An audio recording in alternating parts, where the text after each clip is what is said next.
News moves pretty fast, and if you don't stop and look around once in a while, you'll miss it. That's why James A. Brown slows down the news to ask better questions about America. No bumper stickers, no teams, no masters. It's the Weekly Note with James A. Brown. Hello and welcome to the Weekly Note. I'm James A. Brown. Thanks for joining me. You could be anywhere in the world, but you're here with me. And I thank you for that sincerely.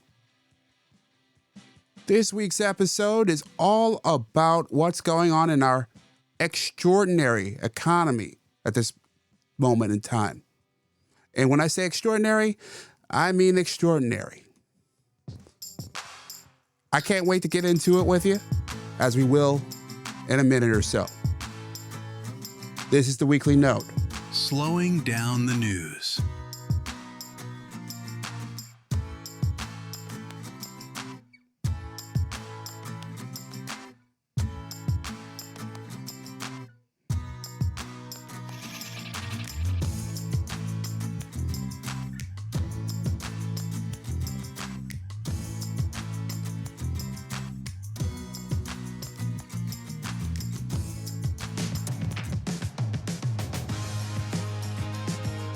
Hello and welcome to the Weekly Note. I'm James A. Brown. You can check out my work at jamesabrown.net. Let me know your thoughts. Send me a text or leave me a voicemail. Use 585-371-8865. We might have you on the show. So, we start with our top line. The top line. The top line is the word extraordinary. When I think of our economy right now, I think of the word extraordinary. And when I use the word extraordinary and the phrase extraordinary economy, people tend to think that it's a positive and that I'm crazy. I don't see what's going on. Well, I definitely see what's going on. And I still use it extraordinary. I think what happens with that word is that people misunderstand the meaning of it. The word extraordinary means very unusual or remarkable, beyond what is ordinary or usual. We've come to use extraordinary as a compliment, an extraordinary meal, an extraordinary performance, but that's not what it means. It means outside of the ordinary, extraordinary, strange, unusual, not normal. What's happening in our economy right now is extraordinary. Not in the inspirational sense, but in the literal one. People are cutting back on groceries so they can afford concert tickets. An entire generation is deciding that saving for a house is pointless, but Taylor Swift tickets are worth going into debt for. Buy now, pay later. 83% of Americans say they're prioritizing saving, while 1/3 deliberately trade down on necessities. Soap, cereal. We'll get to that in a bit. So they can splurge on experiences. This isn't normal. It's extraordinary. And I think it's time we start, digging into that. If you're like me at all, you probably have store brand cereal in your pantry if you have one. But some people, they want to go out and they want to have a good time. They want to see Drake. They want to see J. Cole. They want to see Taylor Swift. They want to go see a big football game. I'm a huge Buffalo Bills fan. I would love to go see them in the playoffs in Denver. That's really expensive. You know what it's like to scale down on certain things so you can barely afford the things you want to do. We clip coupons for groceries. We pack lunches instead of buying them. We cancel the streaming services we don't use. Then we drop $400 on whatever that big thing you can't resist on a credit card. And if someone called us out on it, we'd have an answer ready. We'd say something like, we've been saving up for this. It's been a rough year. We deserve this. Or my personal favorite, YOLO. You only live once. But here's the thing here. It's not just us. It's not just people making questionable financial decisions. According to a Harris poll from last year, 83% of Americans say saving money is a bigger priority than ever before. 83% of us. That's nearly the entire country. 81% of us say they're specifically cutting down on food to make it happen. So we've got a country full of people who are pinching pennies at the grocery store. And yet, this is the most interesting thing I found in my research. According to McKinsey, the big consulting firm, their research says that 1/3, 1 in 3 of their consumers are deliberately trading down on some categories specifically so they can splurge on others. So I I find this extremely troubling and quite strange. We are trying to save money so that we could spend recklessly. Think about that logic there. Does that fail anybody else? McKinsey's data back this up. They have the state of the consumer that they release every year. They say that 75% of consumers have traded down at least once in at least one spending category over the past year. That's 3 out of 4 of us. 3 out of 4 of everyone you know.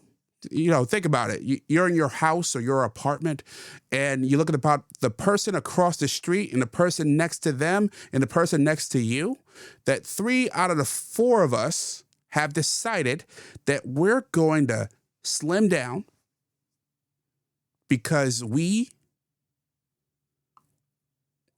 think that our salaries, our incomes can't handle the weight of the financial situation in America today. It's something that is talked about here or there in politics, but I don't think it's happening nearly enough. I don't think this is a big enough issue. I don't think it's spoken about enough. I know President Trump has talked some about bringing prices down, but how?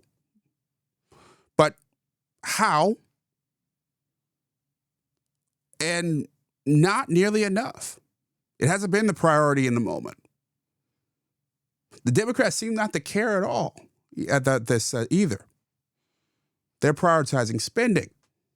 And there's some logic to that. I mean, if you think about it, the social safety net, that is more spending. That is taking care of us in rough circumstances. But what it also does, it also keeps the spending flowing, keeps the money flowing. It keeps things the same. It doesn't force us to make the hard decisions that we need to make about how we live our lives, about how we manage things, how we save. Tough questions that we need to make. This is the Weekly Note. What are your thoughts on this? You can send me a text or leave me a voicemail, 585-371-8865, or email me at thedailynote.net. More in a moment. Slowing down the news.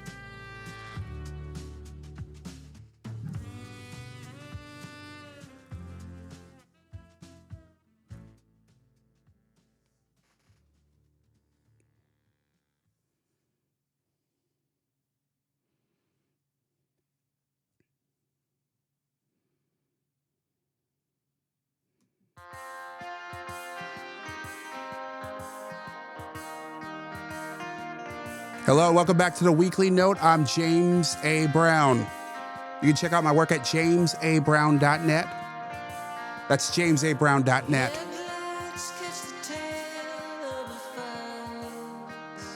You know, I've been talking about our financial circumstances as a nation. Everything that we've been going through. The choices that we're making. Some wise, some foolish.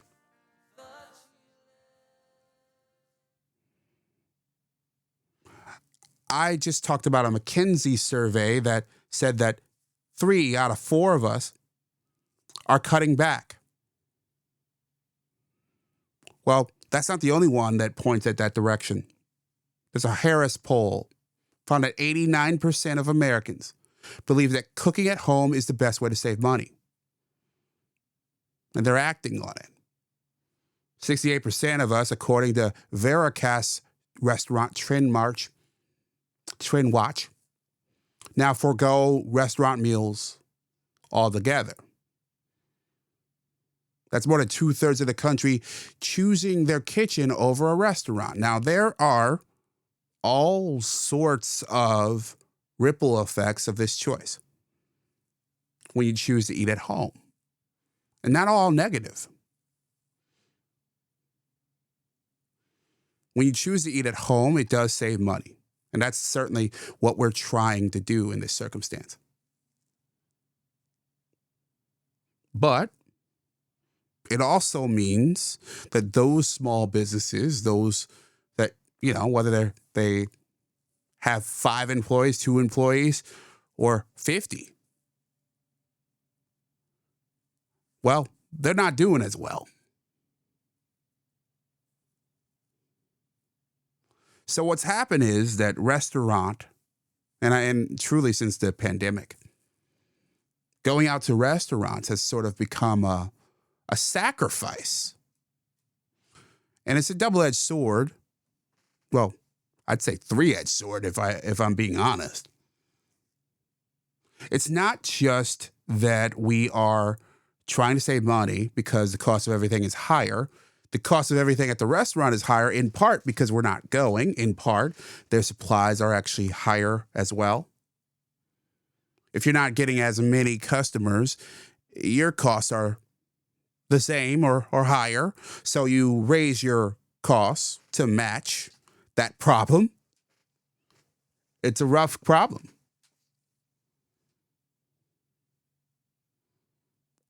And if these restaurants, these businesses struggle, they're not paying sales taxes, and that's not going into our governments.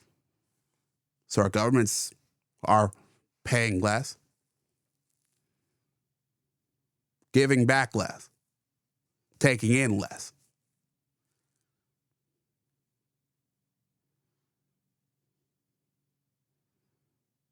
So what's happened here is this mounting problem on every side.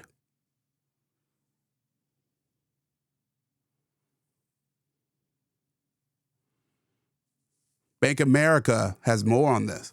They found that Gen Z, they're spending even less than the rest of us on these things, on food, on going out, eating. But at the same time, their discretionary in entertainment and travel spending is up 25% year over year. We're talking in 2025. Up, not flat, not slightly down, not holding steady despite economic headwinds, you know, that jargon that we hear all the time. No. They're spending more on experiences. Emerge's Event Effect found that 86% of Gen Z, the younger people in our workforces, exceed their budget at these events. So you are going to, let's say, I don't know, Bad Bunny. You are more willing to throw the kitchen sink at going to see Bad Bunny while you're scraping at home. I guess that balances it out, right? You know, because you have to pull back somewhere, don't you think? 86% of them. It's not a few people going, to the concert and getting carried away. That's just about everybody there. They're not accidentally overspending. They're choosing to.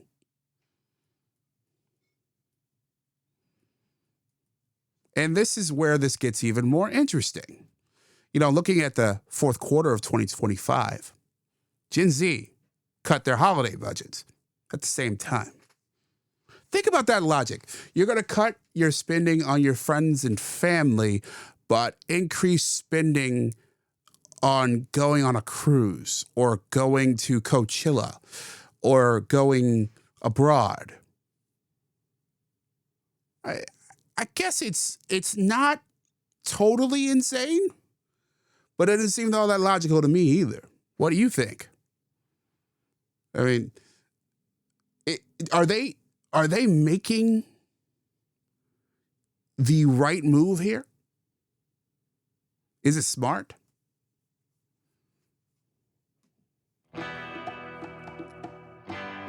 I struggle with this kind of logic. With the fact that they're choosing to short dinner and their family and friends, but throwing all sorts of money at big events.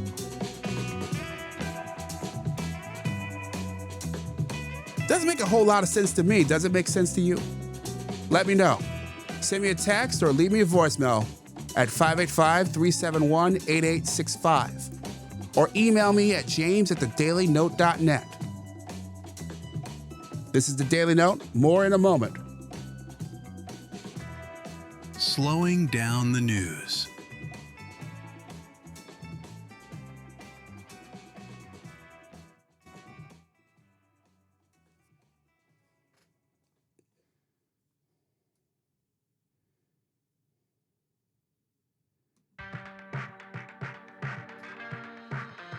Hello and welcome back to the Weekly Note.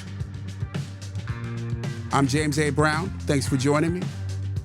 You can check out my work at jamesabrown.net or thedailynote.net.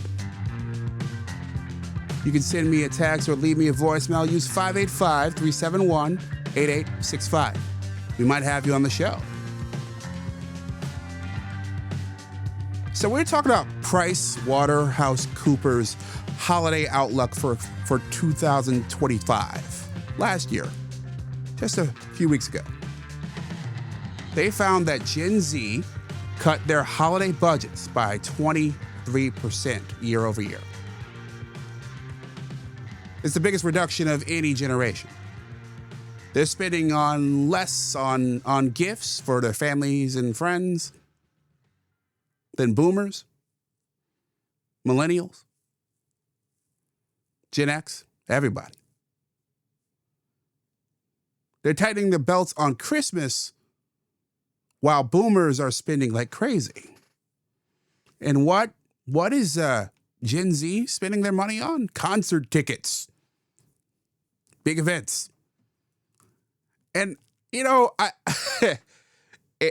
don't know that it's necessarily the worst thing they could do, I suppose.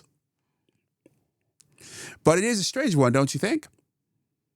It's a very YOLO kind of decision, you only live once.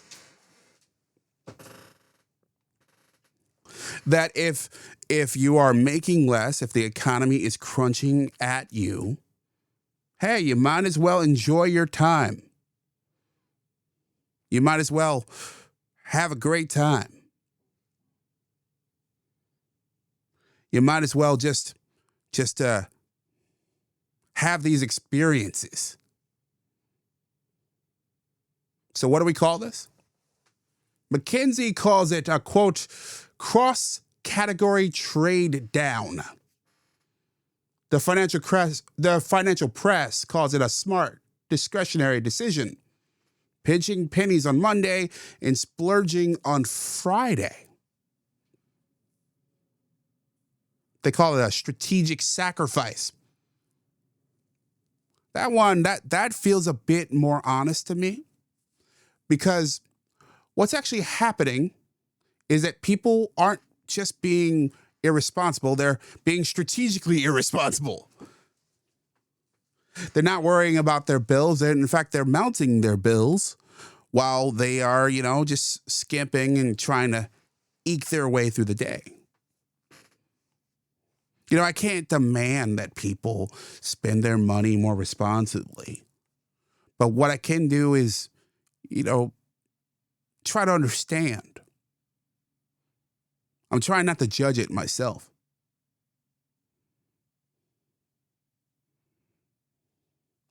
And I do think part of this is a lack of understanding of money and how to manage it.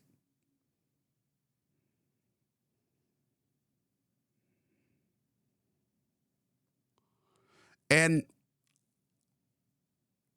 at the same time, I think it's important to try to understand where the logic is coming from. If you think you can't afford a house, and I mean genuinely you can't afford one, not it would be hard, but literally the math does not work for you, meaning you make too little to afford a house. If you think that retirement isn't going to actually happen, it's a fantasy. If every protection of your financial future looks worse than the present, why not YOLO? Why not just enjoy the concert tickets? Why not just, rock out with Taylor Swift? I'm asking that seriously. What's the alternative? You save that $200 or that $2,000, you put it in a savings account, earning 4% if you're lucky, and you watch inflation eat at you like it's eating at everybody around us. And you're still nowhere close to a down payment on a house in most of this country. You haven't moved the needle at all. So I can see, considering all that, why someone might feel hopeless, why someone might be willing to make decisions that seem reckless on the face, and no, not seem, they are, or seem strange at least, and throw all kinds of money at having a lavish life.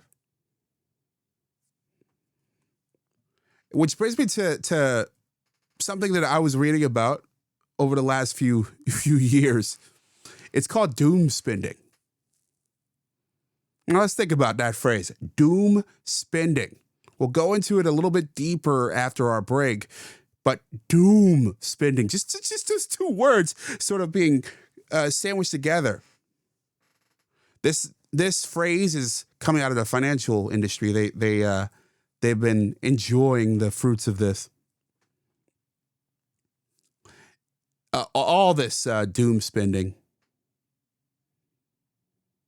It describes consumers who believe their financial future is unlikely to improve. So, hey, YOLO.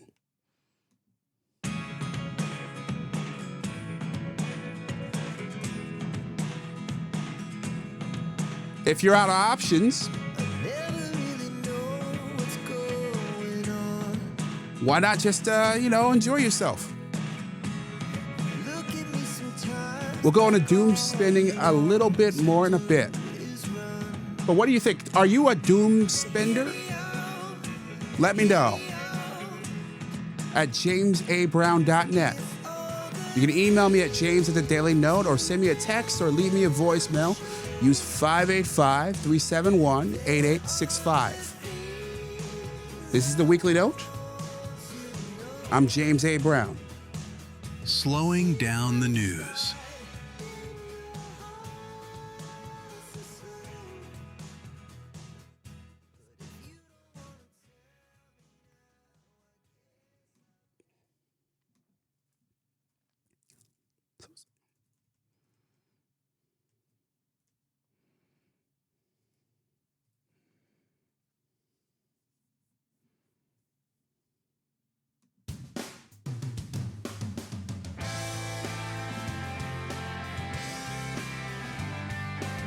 Hello and welcome to the Weekly Note. I'm James A. Brown.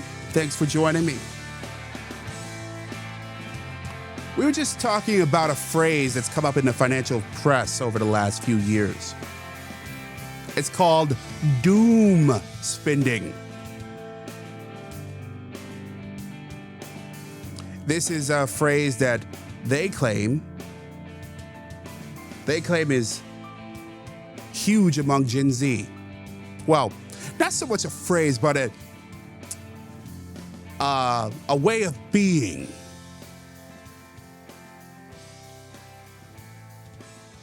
And when I say way of being, I mean a way of going about your life. So let's take a walk in their shoes. If you look at your 401k and you look at your parents and what they have and what they spend to live their lives in their 60s, 70s, 80s. If you look at your bank account and you're like, oh, I have to spend every dime just to get through the week or the pay period. If you look at your savings account and you're like, man, I try to stock away something, but it's never enough. If you look at the cost of housing in your area and you're like, man, how am I going to ever afford to have a house? How am I going to afford to have kids? How am I ever going to pay off my car loan? I say that as a person who, at now 41, just paid off my first car. I've owned used cars, but this was a car loan that over several years that I actually paid off. It was the first time in my life. For someone in Gen Z, someone younger, let's say someone in their 20s, it's even harder than someone my age. Someone who's like, man, I'm going through my life and I'm like, I don't think I can afford anything. Well, not anything substantial. To purchase any major asset at all, like a home. What am I supposed to do? Sock away everything and put it in a savings account and hope that inflation doesn't eat it all away?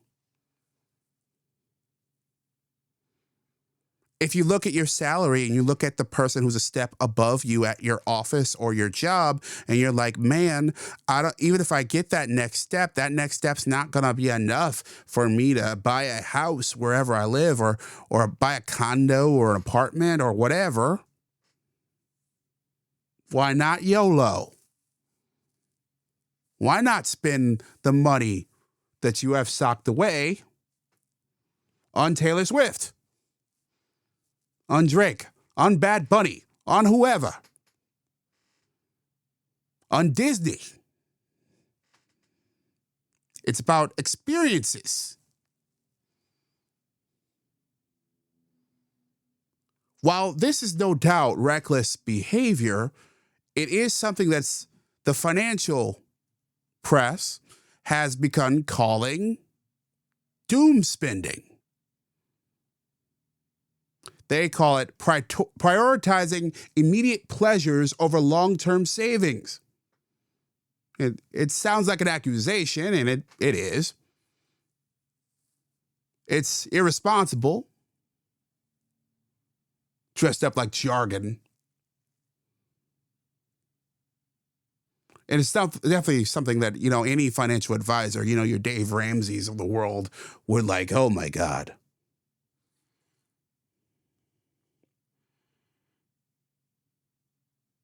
But do they have a point? Well, somewhat. I wouldn't say it's the best point in the world, but they do have there is some logic to this kind of behavior. So let's break down the pieces of this. Let's look at the thing that most of us want. They want to own a home. It's the American dream, traditionally. Now, I'm fortunate. I live in Rochester, New York. In Rochester, you can buy a home. I live in the city of Rochester, and you can buy a home there for $120,000, $130,000, $140,000. If you go out to the burbs around where I live, you could buy a house. You're probably in a 200,000, 300,000. But that's below the national level. Now, if you look at Zillow says $400,000. It takes $400,000 in order to buy a house, a median house in America. Now, median, it gets a little squirrely because we're talking about averages. We're including Will Smith's house and my house. Those are very, very different houses. But it does give you a sense of where we are nationally, even if that's off a little.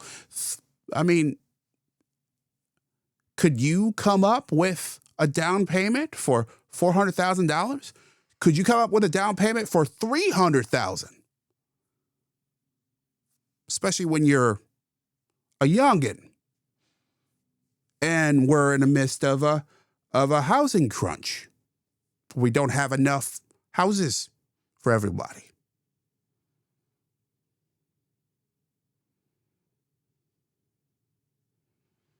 There's a rule of thumb in real estate that says you shouldn't buy a house that costs more than 3 times your annual income. That's the conventional wisdom. 400,000?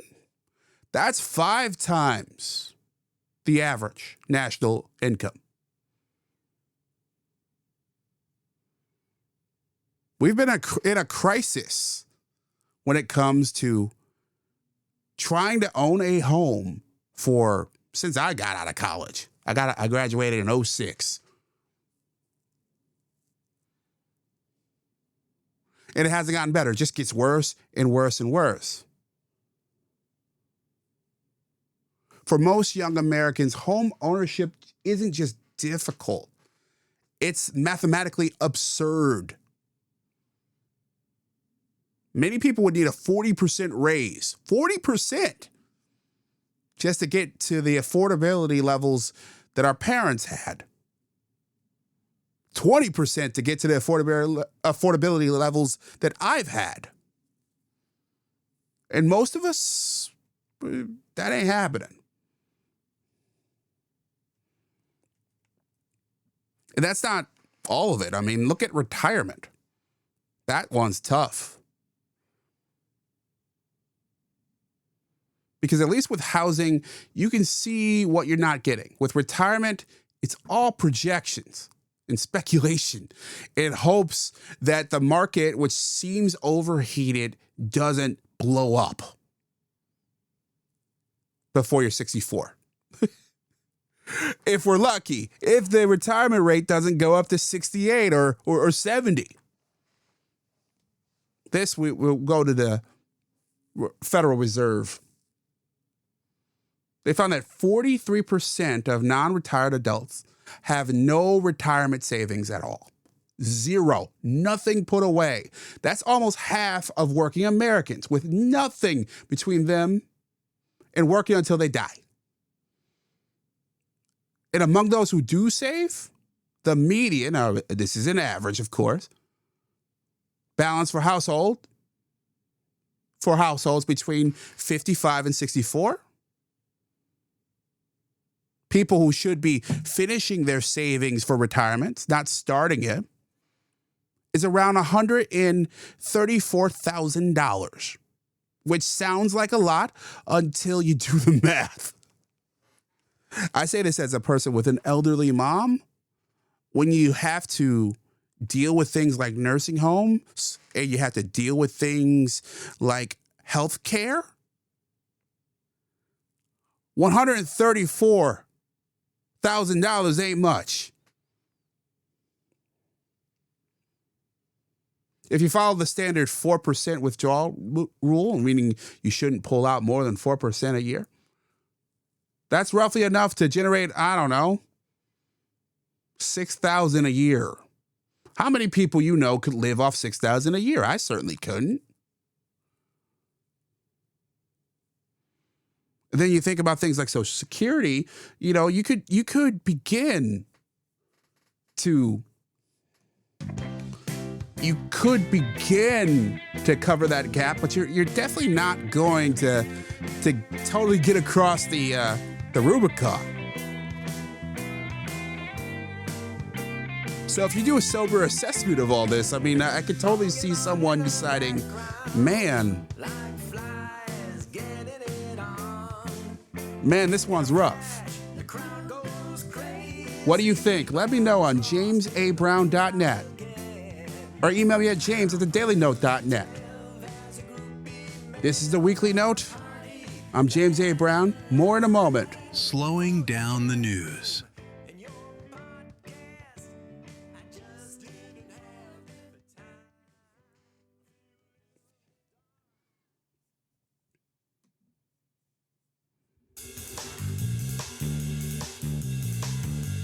Hello and welcome to the Weekly Note. Welcome back. Thanks for being with me. There are 3 ways to get in touch with me. You can leave a comment on jamesabrown.net. That's jamesabrown.net. Or you can email me at james@thedailynote.net. You can also send me a text or leave me a voicemail at 585-371-8865. We might have you on the show. So we were just talking about the reality, the financial reality for young people, and how and why they resort to things like doom spending. So what's doom spending? If you didn't hear me, doom spending is feeling that your financial future is so uncertain, so out of reach that you're going to spend on big ticket items and not worry about saving at all. Now, this is a poor decision, but there's some logic to it. I was just walking through the reality of buying a home in America and the math of retirement.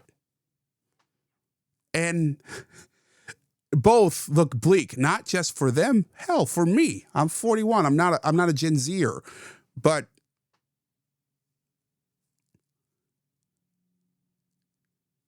so I can understand the logic behind saying, man, what the hell? Why invest? Why sock away every dime on something that I know I can't reach, a summit I can't get to? Why not try to experience the highs of life? Now, this is not the best decision making, as I said, but it's not as crazy as you might think.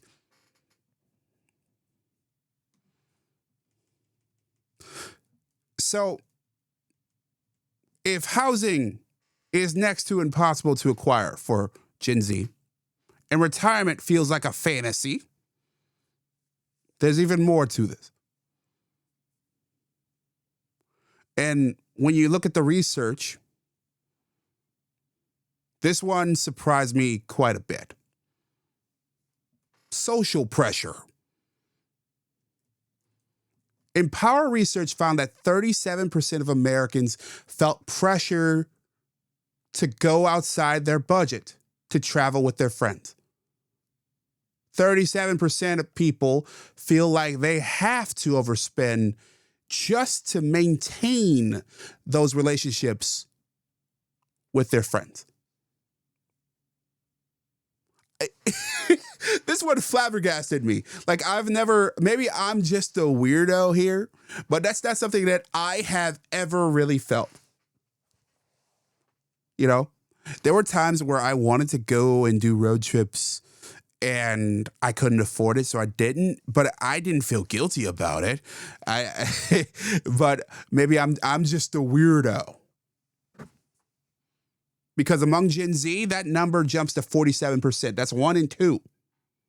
And among my generation, the millennials, that's more than 50%, 52%. Traveling with friends, going places you can't afford has become social currency. Not just going to the concert. to experience the music and the experience, to take the Instagram photos, but trying to prove to your friends that you can. Look, I have to be honest about this one. I've felt some of this, but never to the extent of spending thousands of dollars. There's certainly, I think of, many times where I went out to drink or went out to hang out with friends just because I wanted to be a part of the club. I wanted to be among them. But I don't think I've ever spent thousands of dollars so that I could be like my friends, so I could spend time with my friends. That feels extreme, extreme FOMO, fear of missing out. I've never had that. I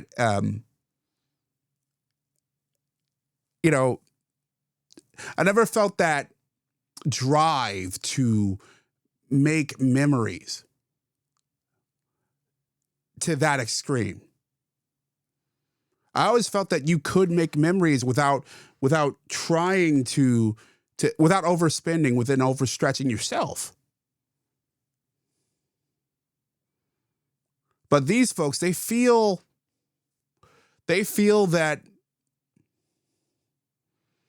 much of their social life is wrapped around shared experiences with their friends. That the girls' trip to the tropical location, the boys' trip to the big football game, and I understand some of that, but it feels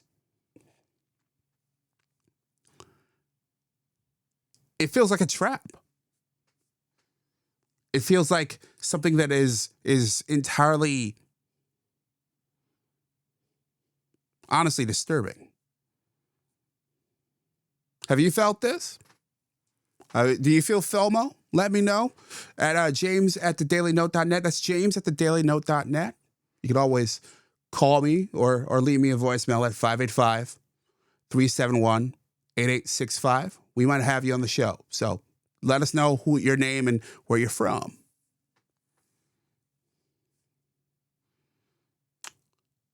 So there's psychology underneath all of this doom spending that we've been talking about. If you can't afford the traditional markers of adulthood, a house, a stable career that you think is actually going to take you somewhere, I could see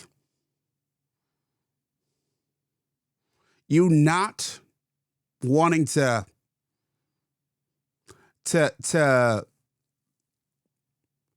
invest in something that's not going to give you back. Attending that concert, it becomes more valuable precisely because housing feels impossible. The trip matters more to you because your 401k feels pointless. That's why people doom spend. Splurging starts to make sense because, well,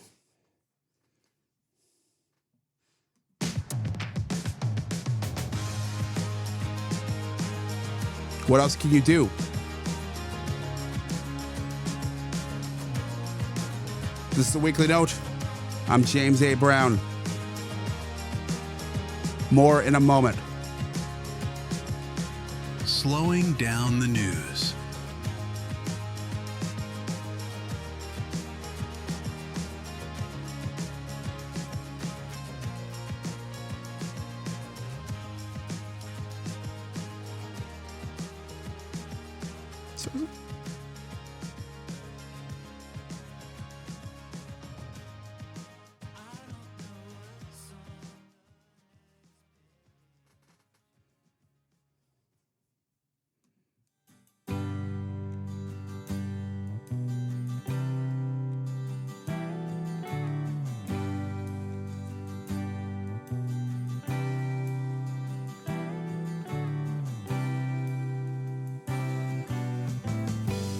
Hello, welcome to the Weekly Note. I'm James A. Brown. Thanks for joining me.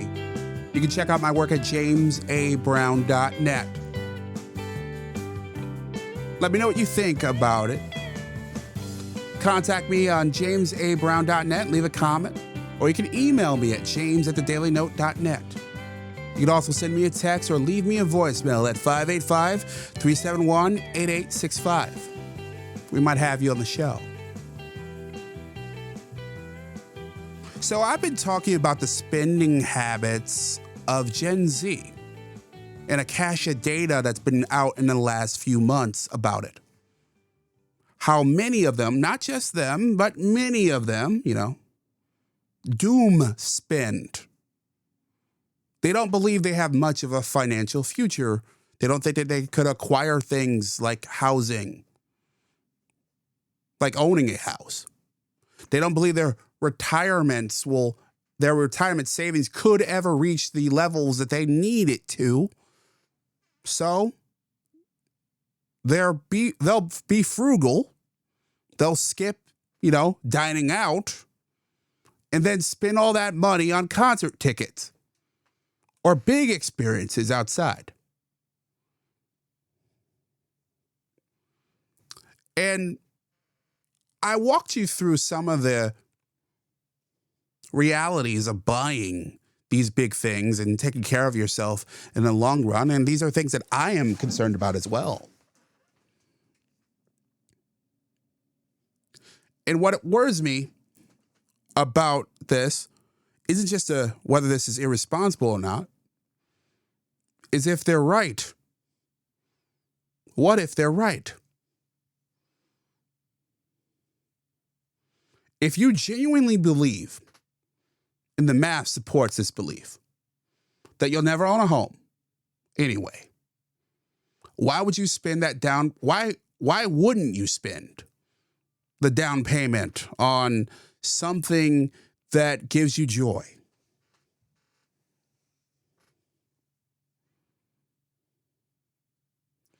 If you don't think that you'll ever make enough to support yourself, what exactly support that dream, that is? What exactly are you saving for? It's not about discipline. It's not just about, or just about discipline. It's not just about financial literacy and the personal finance industry wants it to be. It's not just about avocado toast and lattes and whatever boomers are blaming this week. It's about people who look at the situation that they're in and feel that they can never, ever get over. That brings me to the question that I've that honestly started the logic behind this episode overall. Is this smart coping? Is this people making the best of a bad situation? Or have we quietly accepted something we should never have accepted in the first place? That the American dream is just that, it's a dream.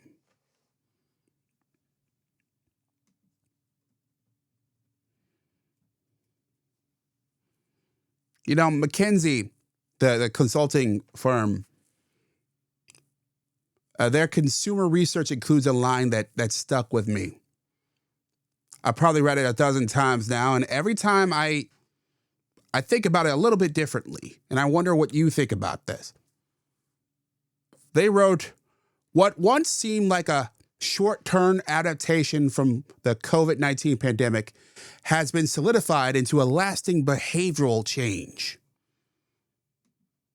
Solidified into a lasting behavioral change.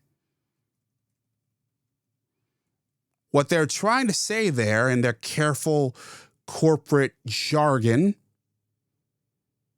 is that this isn't a phase. This isn't pandemic recovery spending because we've been locked up into house and we're tired of Netflix and we want to just have a good time. This isn't people are so stressed that they're treating themselves. Treat Yourself 2011. This is permanent. They think this is the new normal. They think that this is how we live now.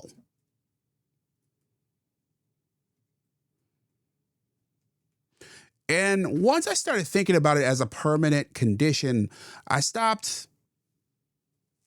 thinking that, man, maybe we'll go back to normal. Instead, I started to think, maybe it was never normal.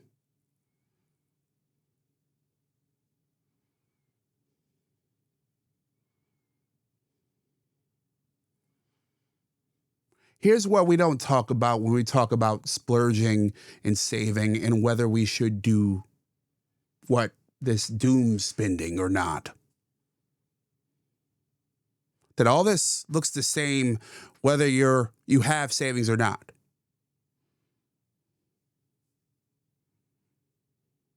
Whether you're buying a generic cereal so you could go to the Taylor Swift concert.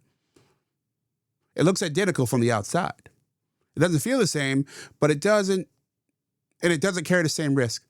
But for someone with a safety net, with expenses, a big savings account or a retirement account growing in the background, maybe some family money, buying generic cereal so they can afford vacation, it's a choice. It's prioritization. It's saying that I'd rather have an experience than a brand name. That's fine. That's actually kind of healthy if you think about it. Experiences over stuff. But for someone who feels that, like, man, the system screwed me,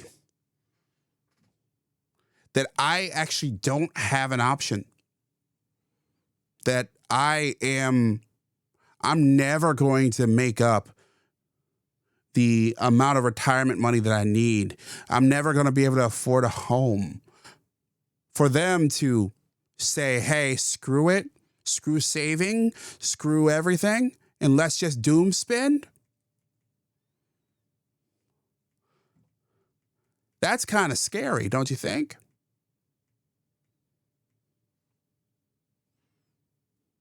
That's something that I don't think is going to work. Not in the long term. And I think that's something that we should all be concerned with. So what do you think? Am I making any good points here? Am I wrong? Tell me your thoughts. There's 3 ways to get in contact with me. Leave me a comment at jamesabrown.net. Email me at james@theDailyNote.net. Or send me a text or leave me a voicemail at 585-371-8865. We might have you on the show.